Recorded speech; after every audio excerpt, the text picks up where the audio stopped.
Assalamualaikum dan selamat sejahtera kepada anak-anak murid Cikgu Anis dan semua yang menonton. Baiklah, hari ini kita akan mempelajari tajuk 16 dalam pendidikan seni visual tingkatan 1 iaitu motif, idea dan konsep.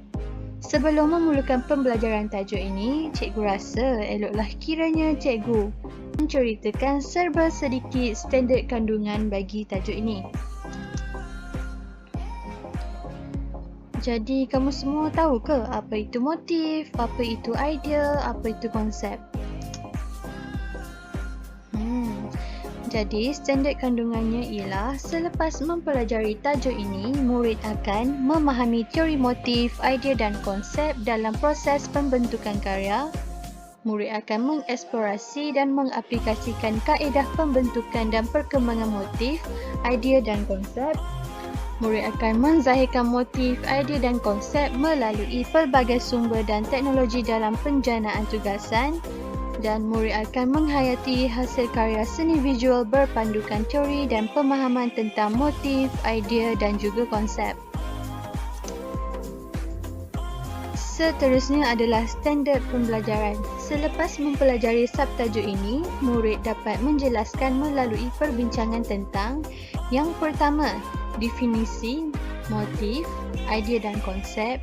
Yang kedua, tujuan aplikasi motif, idea dan konsep dalam proses pembentukan karya. Dan yang ketiga, kaedah pembentukan dan proses perkembangan motif, idea dan juga konsep. Baiklah, yang pertama adalah definisi motif. Jadi apa motif ni cikgu?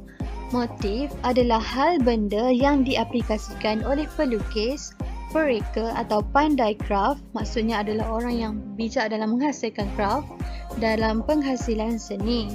Motif juga bermaksud sebab atau tujuan penghasilan seni. Jadi maksudnya adalah apa tujuan kita buat benda ni kan? Okey.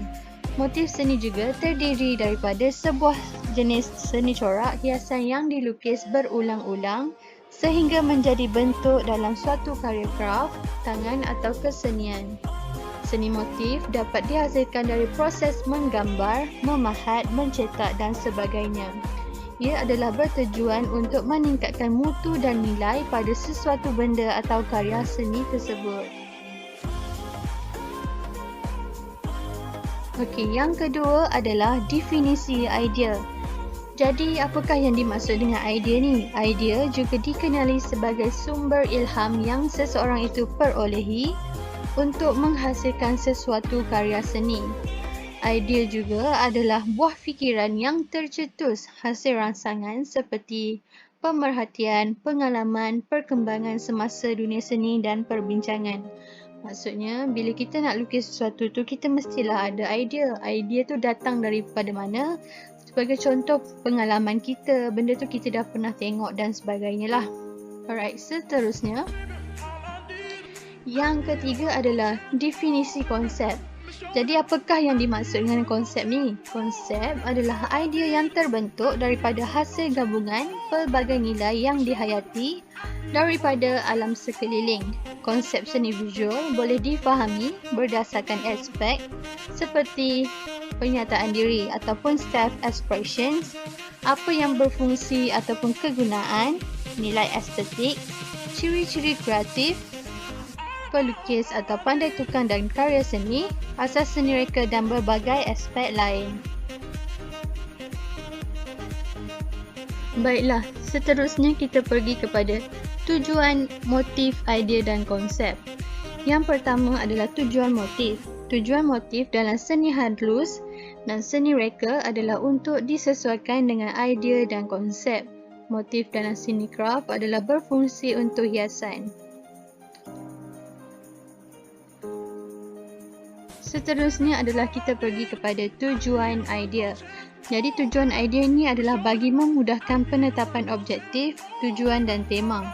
Contohnya macam kalau kita nak hasilkan sesuatu lukisan, tapi kita tak ada idea. Tapi bila kita ada tema, kita tahu apa yang kita nak buat. Maksudnya dia akan memudahkan kita lah bila kita dah tahu objektif apa yang kita nak buat, kita dah tahu tujuan kita dah tahu tema. Contoh macam lukisan dekat sini. adalah lukisan Palestin kan. Dia dah tahu dah. Okey, dia kena buat lukisan berkaitan dengan Palestin. Jadi memudahkan dia. Dah tahu dah apa dia nak buat. Seterusnya adalah tujuan konsep. Tujuan konsep adalah untuk memberi gambaran pemikiran dan luahan perasaan yang ingin diketengahkan. Baik. Macam kalau kita dapat lihat dekat lukisan yang sebelah kiri ni adalah lukisan macam dia terpaksa senyum, tapi kalau kita tengok tu cermin tu letak kan. Okey, ni dia nak menggambarkan sebenarnya dia ni terpaksa senyum. Okey, seterusnya ini adalah lukisan kanak-kanak. Tengok diorang happy je kan main dalam air tu. Tu dia untuk menggambarkan perasaan mereka lah dalam menghasilkan karya seni tu. Okey, seterusnya kita pergi ke kaedah ataupun sumber inspirasi motif. Jadi macam mana pelukis-pelukis atau pandai craft ni dapat inspirasi motif ni? Okey. Kaedah gubahan motif seni craft diilhamkan menerusi pemerhatian terhadap alam sekeliling yang menjadi sumber-sumber inspirasi. Terdapat 4 sumber inspirasi motif, antaranya adalah motif flora, motif fauna, motif geometri dan juga motif kosmos. Okey, mari kita tengok satu-satu. Yang pertama adalah motif flora. Motif flora adalah motif yang berinspirasikan dari tumbuh-tumbuhan. Okey, kalau kita dapat tengok dekat sebelah kanan ni adalah motif tumbuh-tumbuhan ataupun bunga-bungaan. Okey, yang pertama ni adalah motif bunga ketumbit. Nampak tak? Kita ada motif flora, bunga dan juga daun. Seterusnya adalah motif bunga cempaka tanjung. Okey, motif bunga matahari, motif bunga kerubung, motif bunga kerak nasi, motif bunga melur, motif bunga kiambang, motif bunga jejari buaya dan akhir sekali motif daun sulur kacang. Kebiasaannya motif ni yang biasa kita dapat lihat dalam industri seni kita lah. Banyak pelukis dan pandai craft guna motif ni. Seterusnya adalah motif fauna. Jadi apakah yang dimaksudkan dengan motif fauna ni? Motif fauna adalah motif yang berunsurkan haiwan. Okey, kalau kita tengok dekat sini, nampak tak ni motif itik pulang petang. Motif yang telah diolahkan. Okey, ni adalah motif kepala cicak yang telah diolahkan. Nampak tak? Ni kepala dia. Ni adalah motif kuda laut. Ni motif ayam belaga, motif kelingan ikan dan juga motif lebah bergantung. Nampak tak macam lebah tengah bergantung tu kan? Ni kepala dia, ni kaki dia. Alright, seterusnya adalah motif geometri. Jadi apakah yang dimaksudkan dengan motif geometri ni? Motif geometri adalah motif yang mempunyai sudut seperti bulatan, segitiga, empat segi dan lain-lain rupa yang bersudut. Kalau kebiasaan motif geometri ni digunakan pada ukiran kayu dan sebagainya lah. Dan akhir sekali adalah motif kosmos. Jadi apakah yang dimaksudkan dengan motif kosmos ni? Perkembangan agama Islam yang bertapak di tanah Melayu memberi pengaruh kepada penggunaan unsur alam semesta. Jadi motif kosmos ni atau juga dikenali sebagai motif cakrawala seperti bulan, bintang dan matahari turut menyumbang kepada penghasilan kraf seni Melayu. Dan tengok kat sini kan, motif awan boyan, motif awan terlepak, juga motif awan semayan.